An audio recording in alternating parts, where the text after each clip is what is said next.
Kaya honestly, I'm so happy. I'm so ecstatic. Feel ko nga yung orgy mapapagod sa akin kasi like, tanggap lang tayo na tanggap. I want to work. And actually, advantage yun because you do know where to go, you do know what to do, and you know what to say. And yun na ka, no? Imagine mo, Miss Universe Philippines, lahat ikaw ang, masasabi mo ba lahat ikaw ang nasunod? You know, manifesting is so important, and I know that if I give 100% of myself, we can achieve anything. So yes, I am claiming it. Let's claim the 5th crown. We are certain because nga everyone's asking you this because Pia was saying, diba, sana until Miss Universe run, you stick to your guns. What did that mean for you? You know, Pia has been an amazing inspiration for me. I've known her for years now, and every time I run into her, she's always giving me words of advice that I really take to heart. But I think this is one of the most important because it was this year that I really let Michelle Dee shine. I didn't come out as that typical pageant patty girl that people expect me to be. And it's nice to have validation from somebody like Queen P. And of course, that's the same Michelle that I will take to El Salvador, but more placado, better, and improved. But of course, I won't change myself. I have a very strong personality, and I won't let anyone, you know, change me just because they want to change me. Syempre, I am in control of my journey, but I do trust the Miss Universe Philippines organization also to give me the tools to become the best representative for the Philippines. And speaking of that, no, do you feel that, what areas will you say that ipaplakado mo pa for December? You know, I'm not perfect. So I know that there's always room for improvement in all aspects. So it is a sport. So just like athletes, you have to train every day to get better. So if you represent nationally and then you're going internationally, you just have to make sure that your performance now, if it's at 100% now, angat mo pa to 200%, angat mo pa to 300%. Kaya naman eh. You just have to have consistency. Exactly. Because, syempre, sabi mo nga, hindi ka perfect. And it was very... It's always like that every year. Hindi na rin bago sa'yo na divisive lagi ang mga tao. They do have their own queens that they wanted to win.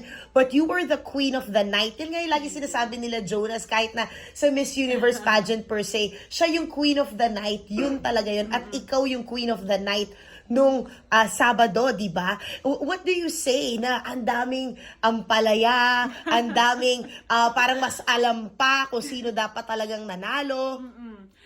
Well, ako kasi I've never let bashing or negativity affect me. I am so confident in the woman that I am representing. I am very empowered. And of course, they come in with their bets, like you said. And you can't, you know, change it. It's inevitable na magagalit sila. But yung galit ba nila mapapalitan ng results? Of course not. I am just so happy that destiny was on my side this year. And I trained so hard for it. And of course, you know, at the end of the day, it really just falls down to destiny, you know, in your performance. And I wouldn't change anything. Obviously, I wouldn't change anything. But if there's anything that I would like to say to everybody that's spreading negativity, just choose to be kind. I mean, we live in a divided world. Let's not contribute to that. If you have something bad to say, just keep it to yourself. But of course, you have the right to do whatever you want to do. But I will always choose love, and that's what my fans choose to do also. So, ayun. Ang galing, no? Because ang dami nag-congratulate and ang ingay din ng social media. Do you read those comments? Are you the type? I am actually not the type. I'm actually too busy to stay on social media also. But when I do get the chance to skim through things, I see a few negative comments here and there, but I don't let them affect me. Because nobody really knows what I went through to get to where I am. Nobody can invalidate that. So if there's anything, at least, you know, bashing is always free exposure also. Yeah. And the Good best publicity, way, bad publicity is still publicity. and the best way to address that is just to prove them wrong. Yeah. And did you get that from your mom, would you say? Yung malakas yung loob. I mean, Melanie, hello, Miss International. Melanie Marquez, di ba? Kumbaga, palaban. Nakuha mo ba sa kanya yun? I think, of course, my mom is talakera din siya. Paano. But my mom has a strong personality. She told me never to get fazed. But my father also taught me that I should always stand true to my values. I know that I have the purest intentions joining this pageant. I only want the best for everyone around me. So I'm not gonna contribute to all of this negativity. I have horse blinders on. I'm so focused on bringing home the 5th crown that do I let these bashers affect me? No. Eh, gagawin mo rin ba yung dance na gano'n? Sabi kasi yeah. di ba, snake walk yon. Sabi nung iba, syempre nung bashers, tequila walk daw. Anong sagot mo doon, Michelle? Wala. Oo. Wala akong sagot sa mga bashers, honestly. But, of course, the snake walk was dubbed by the fans or by the supporters. And if bashers say otherwise, then that's on them. I'll never invalidate your opinion. But, of course, tignan na lang natin kung anong resulta in El Salvador. So, you're doing, of course, you're practicing every day pa rin. After the media week naman siguro. Yeah. Hindi naman siguro ngayon, girl. Media week naman, it's tuloy-tuloy pa rin, I think, for another 2 weeks. And then training really starts after that. Oh my gosh, we're just so excited for the training. Can you give us a glimpse of what it will be like? Ano ba to? Pasarela pa rin? Q&A pa rin ba? Talaga, pati current issues. What do you mean though? Yung what to expect in El Salvador? Yeah, and your preparations going there. Kasi di ba usually we always just see the walk when you do the BTS post or any delegate that we send. Laging, di ba, nagpapasarela. Ano pa ba yung mga training na hindi namin nakikita? Well, I think we all know naman the current aspects of the competition na mangyayari. But we also know that with the new organization owners, medyo nagbago na talaga yung hinahanap nilang queen. So you really want a transformational leader that can use their platform as a force for good. So, nandun na yung pasarela, nandun na yung Q&A, nandun na yung training, and I know that the Miss Universe Philippines will strategize. We have so much time. We have 9 months and there's no time to be wasted. And of course, I owe a lot of my journey to my supporters. So of course, I want to bring them along with me. Wala kaming itatago, but of course, we'll just strive for greatness and make sure that I'm prepared to represent the country at the best of my Transparent queen. We stand as transparent queen. No, and let's talk about your advocacy. Kasi kung titingnan mo rin naman talaga, sobrang solid nung advocacy mo on and off pageant season. And that's what's really important. Actually, it touches our hearts because sobrang dami sa buhay natin. May minamahal. Baka nga, di ba, tayo undiagnosed, di ba? Anong natutunan mo tungkol sa autism, di ba? Kasi you have 2 siblings with autism. But dun sa mga journey mo sa regions that you've been, ang daming undiagnosed din. And how does that wake you up and give you the message that you want to say? Honestly, I'm so grateful for the Miss Universe Philippines platform because this year we actually got ourselves involved with my advocacy, which is Autism Society Philippines, and a lot of the girls found inspiration in that. It's so important that we are aware and are more inclusive with how we treat everyone. Kasi hindi mo alam, yung isa baka diagnosed, yung isa hindi. Undiagnosed. And that goes for everyone. We should just choose to be kind to everyone.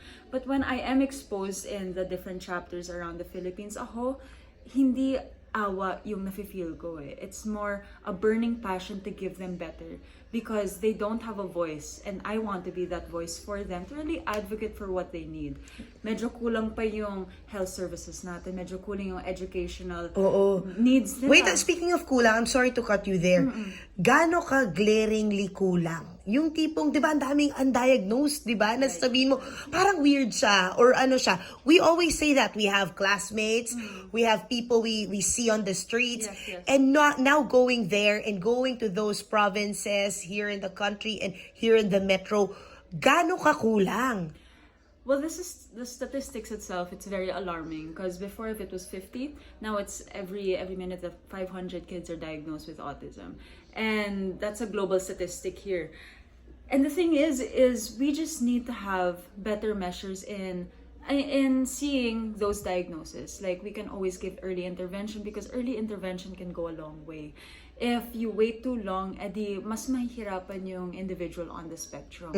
So we need to really provide widespread diagnosis centers or just provide better opportunities for them. I actually work, one of the programs that I work with for Autism Society Philippines, it's called Autism Work, where we put capable individuals on the spectrum as contributing citizens in the society, not just part-time, not just temporarily, but full-time. And the companies, the corporations that are taking notice, one and most notably is SM, and also Pancake House and many corporations and the like they're really hiring and seeing that we're not they're not useless. They can actually serve their purpose. They can live a fulfilled life. And I'm grateful that I am the Goodwill Ambassador of Autism Society Philippines, which is the largest autism NGO in Southeast Asia. So we have the widest reach to really make sure that whoever needs help, mabibigyan namin. And whoever needs guidance, andun din. So we have many different programs to address many different issues. That is awesome. And we're just so happy for you. Anong regalo mo pala sa sarili mo? Tulog. Wala pa eh. Paano ka matutulog? Pero tulog ang iririgalo mo. Yes, just at least 1 or 3 days. I was ever since the competition started, I was running on 1 to 2 hours of sleep. I was shooting a teleserye, I was shooting a movie, Yeah. a candidacy. I got hospitalized on my birthday. I underwent an emergency surgery, but the very next day I just made sure that, you know what, you're here for a purpose.